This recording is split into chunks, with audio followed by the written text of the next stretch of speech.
tellement surprise. Je pensais connaître Dieu, mais là, Dieu m'a tellement montré aujourd'hui. Moi qui en partant de chez moi, et quand j'étais avec ma copine dans le train, j'étais en train de lui dire, j'étais vraiment consciente de ce que je faisais et je sais très bien que j'allais dans une mauvaise direction. Mais j'étais tellement aveugle et je lui disais j'étais aveugle en fait. Mais je savais, j'avais la conscience en fait. Et je lui ai dit une chose, c'est que j'avais vraiment besoin d'un électrochoc.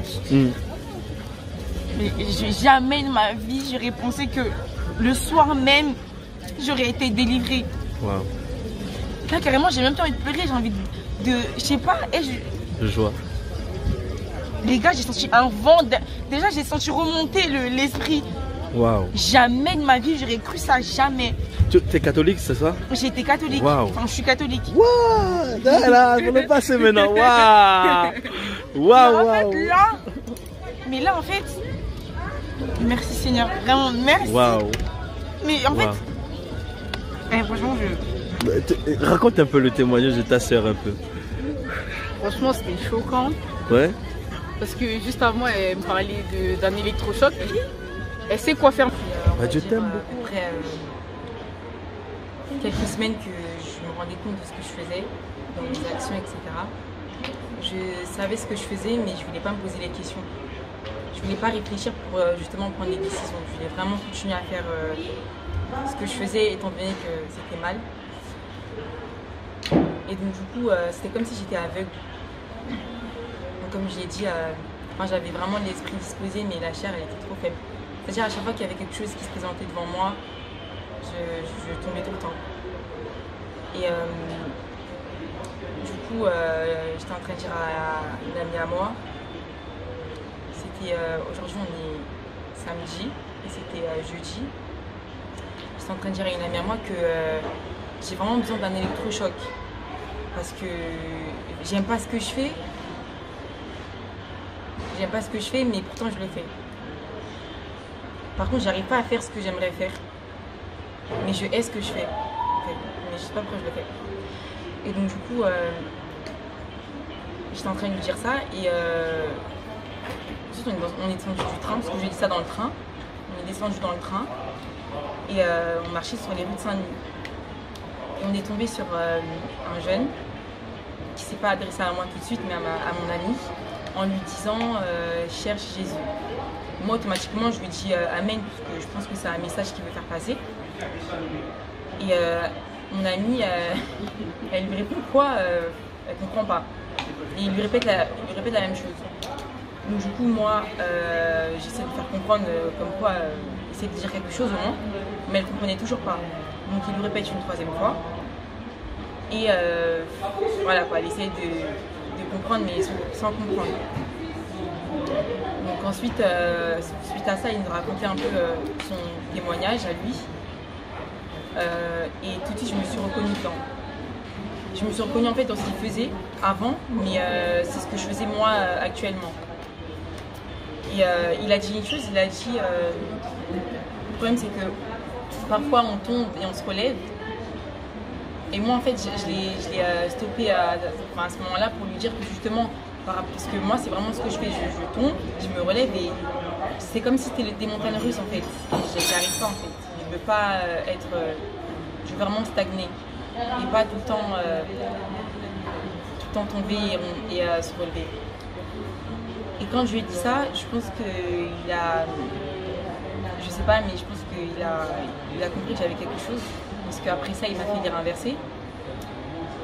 Et moi je pensais que voilà, après le verset il allait prier, il m'a demandé s'il pouvait prier pour moi, je lui ai dit oui. Je pensais qu'il allait voilà, prier, voilà, une prière de protection et ensuite nous laisser partir. Et vraiment je ne m'attendais pas à ce qu'il allait se passer, vraiment. Il prend mes mains, il commence à prier, il commence à me faire répéter une prière et ensuite il a commencé à continuer la prière. Et au moment où il commençait à dire sors de ce corps, c'est esprit impur quitte ce corps, j'ai commencé à avoir grave peur parce que je me suis dit non, pas possible. Franchement, pas moi. J'ai commencé à avoir peur. Et je voulais ouvrir les yeux pour justement lui dire c'est bon, je me sens mieux là en fait. Mais non, j'arrivais pas à ouvrir les yeux en fait, mes yeux restaient fermés. J'entendais ce qu'il disait, mais je ressentais aussi tout ce qui se passait à l'intérieur. C'était tellement bizarre comme sensation.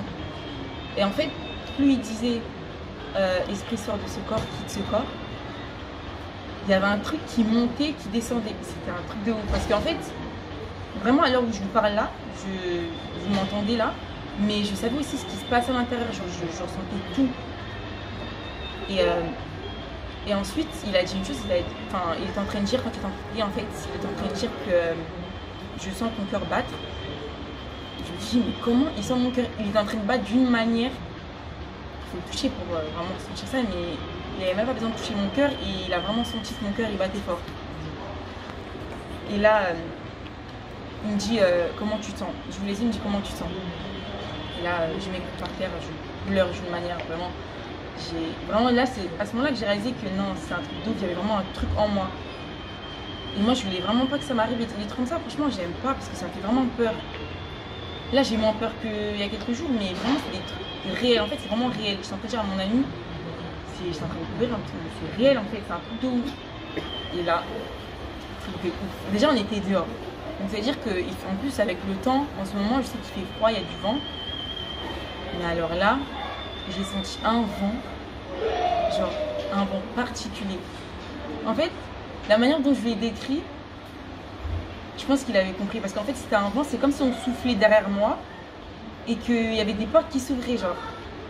En fait, j'ai pas l'image, mais je sais pas comment. J'avais pas l'image en fait, je voyais rien.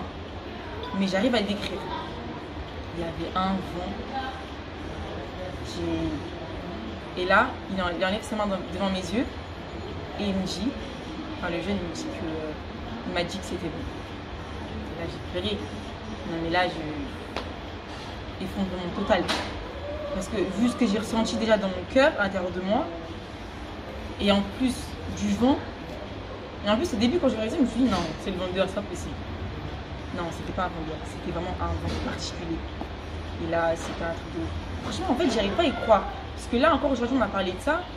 Et je me dis, mais c'est un truc de ouf, en fait.